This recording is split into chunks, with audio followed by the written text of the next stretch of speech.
Yo, what is up, guys? We are back, and today I kind of wanted to break down this video, or like this conversational interview I found with Montell Fish and Lil Yachty, and I kind of just wanted to give like my overall thoughts on everything and just what I thought about what was said, and kind of just like dig into a little bit of the insight that like Montell gave us into just like his mental state, into where he's at in 2024, and just like also Lil Yachty as well, and just different observations that I noticed that I don't think a lot of people picked up or caught up on. But I kind of just wanted to just break that down. And also as well, I made this video as kind of like a little something to hold me over, because I actually have a bigger video coming out in the next week or two, and you guys will really enjoy this if you guys were into like the Legacy of the Dream Junkies series, or the What Happened to Kevmo or What Happened to Keyshawn Furlough series. Basically, I'm getting back into my roots of like the video essay style type of videos, and the next one I have, I'm definitely in my bag on this one, so tune for that, and just stay over for that in the next week or two. But yeah, I definitely wanted to jump into this video just because I think there's a lot of things people missed out on, and I think you guys will really enjoy this video because it's definitely insightful. So yeah. All right, so the first thing to point out and note was just my observations of Lil Yachty himself being there. Just the fact that, not because it's Lil Yachty and he's like this big artist or whatever, even though he is, respectively, but it was just the fact that 7-8 years ago, you wouldn't have told me that these guys would be in the same video together, having these types of conversations. I mean, on one end, you have Lil Yachty, who's one of the biggest artists of this new generation of hip hop, and just the wave and run he's been going on the last few years especially. But just seeing him over the years to where he's at now, it's crazy when you compare and contrast that to Montell, who, I mean, 7-8 years ago, this was a guy who was, I discovered this guy through Rapzilla, who was just making, in his own respect, his own style of music. People knew him for that neo soul, lo-fi sound. Nobody in Christian hip hop had done it at the time, and it brought him along to where throughout the years, fast forward into 2024, he's in the same room with Lil Yachty. So seeing these two artists and seeing the best of both worlds, it's very eye-opening and contrasting, I guess, because it's just like you wouldn't be seeing this, right? You wouldn't imagine this. Montell brings up the fact that they were both raised in similar Christian households, or I guess like where they both come from similar religious backgrounds, which is very interesting to know, especially for Yachty, just because he seems to be familiar and has familiar Christian roots with just everything. And I say that just because he seems to be a little bit immersed too with like Christian music, Christian hip hop. For those of you who don't know Emmanuel the Prophet, I'm pretty sure you guys know him, but he's been around for quite some time. And Emmanuel, who actually has relations with the QC label, he's worked with Lil Yachty, who is, I believe, still signed to QC. And so he's had those relations. He's worked with other artists as well, but he's made music. He's been in the studio with Yachty, and they've made music together, right? And so for Yachty, like being there, to me tells me that he's familiar with this whole Christian space, and just some names thrown out there here and there. But it was just interesting to know, and I just wanted to bring that out there. Montell then brings up that they were both seemingly raised in overtly Christian households, and I would say in my own eyes, he alluded to just the fact that they were both raised in seemingly like hyper-religious households, and not just like your regular Christian households, right? There's a difference there, but that's what he seems to be alluding to. And I also bring this point up too, just because I somewhat come from a similar background, and I relate to that. He also adds on that his parents didn't let him listen to hip hop music because it was the devil's music. And I'm pretty sure a lot of people who grew up in Christian households, they heard similar things along that line. But hearing it in an overtly Christian household or hyper-religious background or whatever it is, it's different. It's definitely different when you hear it from someone else like that. But hearing that, I mean, I definitely relate to that as well, because I come from that similar background. Because growing up in a Caribbean household, I mean, like my parents did not play about God. We're just learning about the Bible and everything. And I mean, like growing up too as well, with being raised a certain way, there were certain restrictions on things we could and couldn't do, and I mean like things we could and couldn't wear. And bringing this point up would also go into how I think this would pry into and tell us a little bit more about the state of Montell's consciousness as a Black person, his Black conscious and everything like that. Just because throughout the last 2-3 years, I believe this is like a reoccurring theme that's like subvertly thrown in with Montell, that he kind of like reveals in his videos from time to time, just his likeliness as a Black man, and how he seemed to incorporate and I guess like struggle with that, and incorporating that into his Christian faith, and just like his walk with Christ and everything like that, and just like how he viewed the world from his social interactions. And I'll tie this point back later on in the video, and I'll like loop it and just bring it around back. But moving on, Montell brings up is just them talking about his Destroy Myself for You album, which came out around like August of 2022, and it was a pretty great album. You know, talked about his breakup and just the things he had gone through. Montell just gives more insight into just the fact that during his time in the relationship he was with this person, he tells Yachty that he approached this relationship with the same mentality and approach that I guess like Christ had for just the church and just dying for our sins, and just this concept of loving us, and just this bigger concept of self-sacrifice. That's like a big word thrown in there. Sacrificing for people in a relationship. And Montell just brings up the fact that in the situation he was in, he felt like he was burned out. He felt like he was in a situation where he would try and self-sacrifice for this person he dearly loved, and that energy and that effort wasn't reciprocated back towards him. And he just felt like he wasn't in the best situation at that time, and he was pretty much in a completely broken state at that time. And this was eye-opening to me for two reasons. Number one, I mean, like, this was like the most overt way Montell was like letting us know that he was pivoting from the music space he was previously in and letting people know that he was going in a completely different direction. And towards the end of that year, I know he would start going off on his Instagram and kind of just like, he's just started going off on fans and just like different people, and just like had a clash between his old fans and just like the new fans he was bringing in with the direction he was going in with his music. But overall, like, it was a pivotal point in his career. And the other reason I also bring this up too is because, funny enough, along that same timeline, I was going through a similar situation and just like heartbreak and just like all of that. And on the same timeline that I was going through this situation and listening to this album at the same time, this album not only hit home for me just because of how well it was made and how it reflected what I was feeling at that time, but also just because personally, I'd say I came to a different conclusion than Montell by the end of that summer, with just like where I saw myself and just what I put my value and identity in. But I'll bring that up towards the end of the video. Another point to highlight, which is pretty small but still, you know, worthy to note, is just the fact that Yachty brings up, you know, that Montell has this quirk and affinity for this lo-fi space, or like this lo-fi sound, right? Montell, I mean, like early on, like that's what he was known for. He incorporated and brought the lo-fi sound into the Christian music space, which nobody was doing at that time, and nobody was doing it as well as him at that time. And it opened up a lot of doors for Montell to basically build his brand into different avenues and lanes, whether it's just like incorporating his music into different blends of like hip hop and just like neo soul, and just creating a space for people to find new refreshing music. It was amazing to see during that, you know, 2016, 2017 to 2020 period, right? It was amazing to see that, and then like gradually bring that up past COVID and beyond. All right, now the video takes a whole new turn and completely new direction when they pretty much bring up Montell's "This Life Isn't Worth Eternal Damnation" video / gallery. And for those of you who don't know what I'm talking about, it's pretty much like a comment, or actually, yeah, he made a video like 3-4 months ago about a comment that someone left, word for word, you know, saying that this life isn't worth eternal damnation, or at least it was part of a comment that that person had left, or part of like a series of comments a lot of people had left, actually. As you know, for months now, people have been pleading, years at this point, like people have been pleading with Montell to, you know, to turn back to Christ, saying similar comments along those lines that, you know, this life isn't worth it and needs to run back and all these things. But with that whole gallery / video that he made, the video in itself was very interesting, and I wanted to bring up something that I'm pretty sure either people picked up on, but they probably shared it, or maybe they just kind of missed out on it. But it's just the fact that one of the bigger elements highlighted in the video is Montell's mental state, psyche, and consciousness, not only as a person, but his consciousness, subconsciousness, everything along those lines as a Black person. And in the video, you can tell that Montell is highlighting like his history of just like this self-internal conflict that he had growing up as a Black person, not only within society in general, but even within certain evangelical spaces. And you know, this isn't something that I bring up myself. Even people in the comments were agreeing and connecting on this, just because these are similar and shared experiences, and they're not really things that are really brought up, especially like in the evangelical space. And he pretty much makes that pretty apparent in the video. I mean, like in the video, he's literally typing up and like writing like how to tie a do-rag, or like how to wear a do-rag. Then in another part in the video, he pretty much plays a voicemail recording of his dad reminding him that he's Black, saying that, you know, Montell, you know you are Black, right?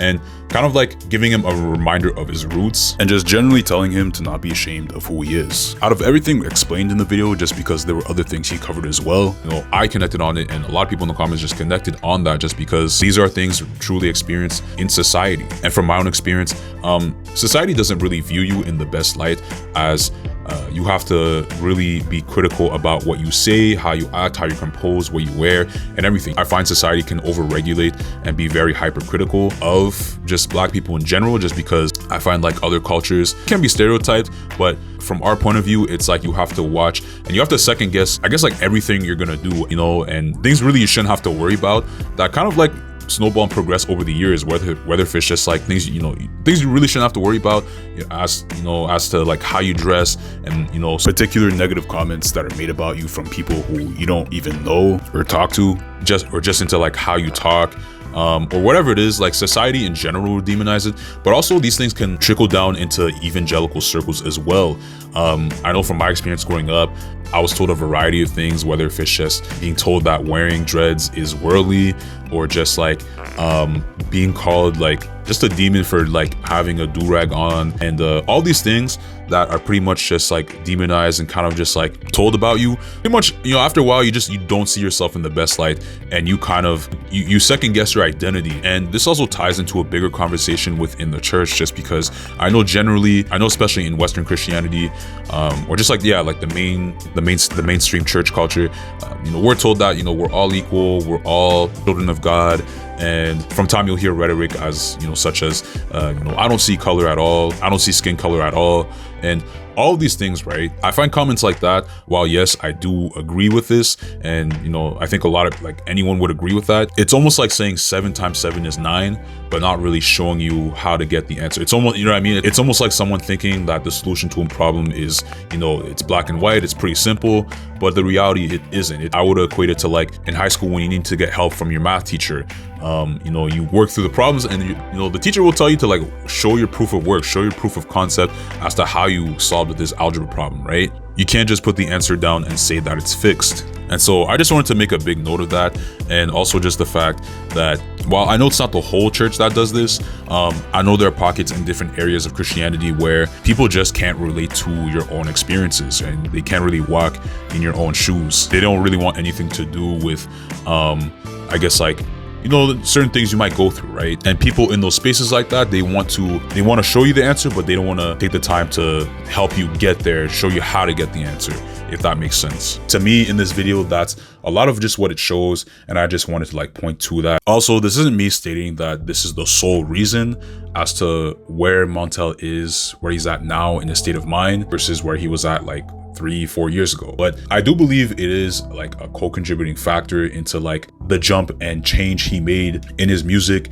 and his life and just where he's at now. And this leads me into the next point, which is that Montell brings up the reason, I guess, for his big shift and change in his values and beliefs. And he pretty much quotes and talks about the fact that and in his own words, he pretty much just talks about the fact that he had a strict view of if he effed up at anything, then he was pretty much going to hell. Hearing that was very interesting, just because, I mean, number one, I would say that that's definitely not the best way to view and frame your walk as a believer, just because while the reality of heaven and hell are a real thing, and I believe like this is a stage we all as believers go through at some point, with just like this fire brimstone mindset, and really not realizing it, but having everything driven by fear into like how you approach and witness to people, like that's driven by fear, and it bleeds into like your behavior with certain people and how you view certain things. And I would say it ultimately leads to like a whole legalistic mindset, and just strict view of things can be unhealthy after a while. It might look good at first, but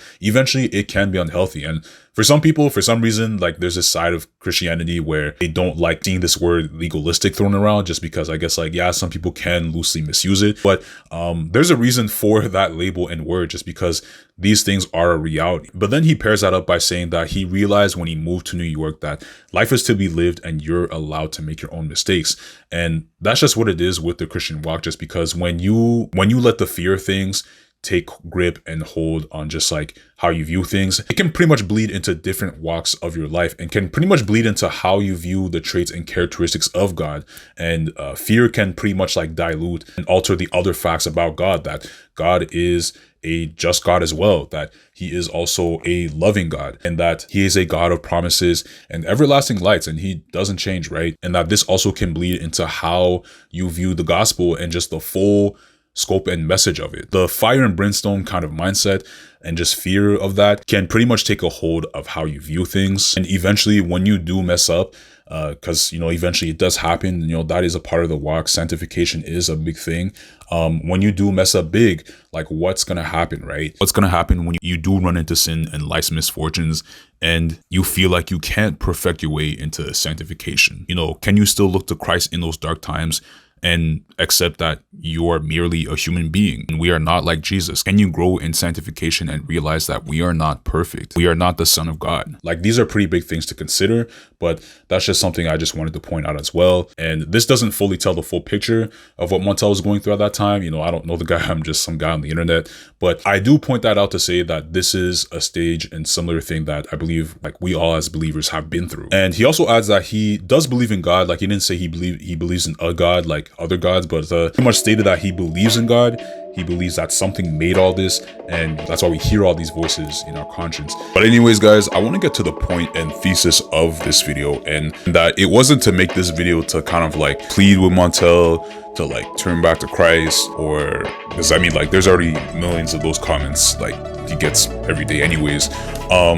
It wasn't really for that. And even though like I obviously like myself, I would want Montell to like reevaluate and reconsider just like his relationship with Christ and just like the things he's been through up to this point. I pray for the brother, but the video was more so made and highlight how people can shift and change over time. And just along the walk, when we're talking, when in the Bible, when Paul talks about the race we're in, like there's a lot of different things that can sway and change over time throughout our journey. And a big help is just sharing your story, just because I find when you're not really able to like speak on your own experiences and share them, other people around the church, when they hear your story, they can stop and pause and they can realize like, wait, like I've actually been through those experiences. I'm not the only one going through these things. And it can almost like set up a blueprint into kind of like help you better understand what you're going through, and to basically tie it back into just like your identity and relationship with God. I find especially today within Christianity, or specifically within like deconstruction culture, and hearing that word constantly thrown, it's something I've been through. I deconstructed and reconstructed, and was still able to keep going.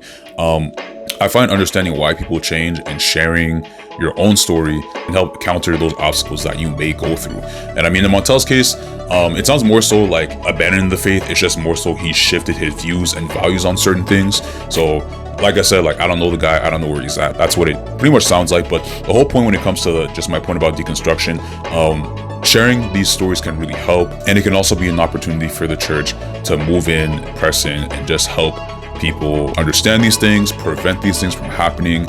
Especially just because like I don't like how there's this small pocket of Christianity where some people make fun of people deconstructing, or they say how they're tired of deconstruction culture and all these things, just because people can turn their opinion, people can fall away, people can change, right? And to kind of like blatantly ignore these types of things people go through, it's kind of unsettling and distasteful when you see that type of stuff. But that's just something I wanted to like highlight. And I mean, to lastly tie it into this video, I remember earlier on I talked about how I came to a different conclusion. I was on the same timeline in terms of listening to this album when it released during that summer, and just like going through the same exact or similar situations that Montell was going through at that time, but coming to a whole different conclusion by the end of that summer. To finish this video off, basically throughout that summer I had gone through kind of like a similar heartbreak. And I remember at the beginning of it, around June I believe, I remember I was pretty bitter. I didn't want to run to God. I didn't want to turn to God and just think like, I just have to trust God and that's it, it's fine, right? I didn't really want to talk to anyone. I was pretty much like in my own headspace, and I blanked out for most, or at least the first part of that summer. And for the first half of that summer, I was putting my pain into a bunch of emptiness. And whether if it was just listening to R&B music, to just drown out the pain I was feeling, or just like playing basketball. Growing up, like, I was a big basketball head. In my pastime, I would just play a lot to pass the time. I tried to drown my head into that and kind of like just shake that off. I would drown my head into that and just to kind of like forget about everything I had been dealing with for the bigger part those last 6-7 years. I was dealing with pornography, right? And up until that point, it was like I hit a turning point where it's like I just sunk my teeth more than ever into it, just because I was trying to deal with like the things that had happened, and I didn't know how to process what I was dealing with. And ultimately what happened is I hit a point midsummer where there was a switch where I realized, what, I don't want to be in this place. I don't want to suffer like this. I don't want to feel like this, essentially. But eventually I realized God was showing me that I had to give everything over to him. My biggest sins I was struggling with at that point, the coping mechanisms that I was throwing myself around, I had to just throw that to him, because that wasn't what he wanted from me. He wanted to spend time. He wanted me to spend time with him. He wanted me to be in his presence, and he wanted all of that. And I couldn't accept that at first, but over time, I just gradually just let it go and gave it to him. And by the end of the summer, he replaced my heart with new things. He pretty much walked me through that stage of sanctification. So replacing R&B music with like something more healthy, like, just finding new Christian artists, finding Christian R&B artists, going from playing basketball to like help get my mind off things, to, tearing my ACL, tearing my right knee off. And having to get surgery for that. So for the rest of the summer, I didn't have anything else to do, right? He showed me that I could just, instead of spending my past time while I'm bored, doing something else, I could use that time to spend time with him. So I would drive out 20-30 kilometers into the cornfields and just spend like an hour or two, like just like in the quiet with God. And ultimately just handing over all of these things that I was struggling and going through, and just letting God handle it. And over time, God changed me, and he brought me into a whole new space where I wasn't struggling with these things anymore. He pretty much wiped off everything that I didn't think I would overcome. I didn't think I would overcome a lot of the pain, guilt, shame, and anxieties that I'd gone through. A lot of combinations of these things eventually pushed me out of that dark space, and helped me deal with things like bigger sins that I've been dealing with that I don't deal with anymore. So he helped kick pornography out of my life, and just helped kick a lot of other things, a lot of just whatever it was. God pretty much just wiped the slate clean. And by the end of the summer, instead of getting to a conclusion that I'll never get over this and that I need to cling to my emotions, I pretty much got to the conclusion that I just need to trust in God, and trust in his shelter, and just realize that just this one time, at the time when I was just completely broken, just to trust in him just this one time. And God showed me, whether if it's through verses or different things, that he was near to the brokenhearted, and he can fix and mend the things that you don't think he cares about. Like, he can fix those things. And so I pretty much found myself in a completely different conclusion at the end of the summer, and it helped me pretty much along the way. But yeah, that was pretty much it, guys. But either way, there's so much more I could talk about, but I think I'm just going to cut the video off here. Plus, I have an even bigger video coming out, I think, in a week or two. So stay tuned for that, guys. But other than that, take care, and I'll see you next video. Grew up in a world that didn't want me living. Bully cause I had a father and my father's picked me. That's from both sides, didn't fit in my whole life. Robbed me for my coat, and now them same folks want a coat ride. Dreams of going gold and platinum multi. The motive is to medicate emotions that I go hide. Oh my, mama couldn't see me with the 4-5. Little did she know my type of demon on the worldwide web. I kept a couple dozen secrets, man, I won't lie. Confession was the key, he used to free me. The sun came in right on schedule, he not a preemie.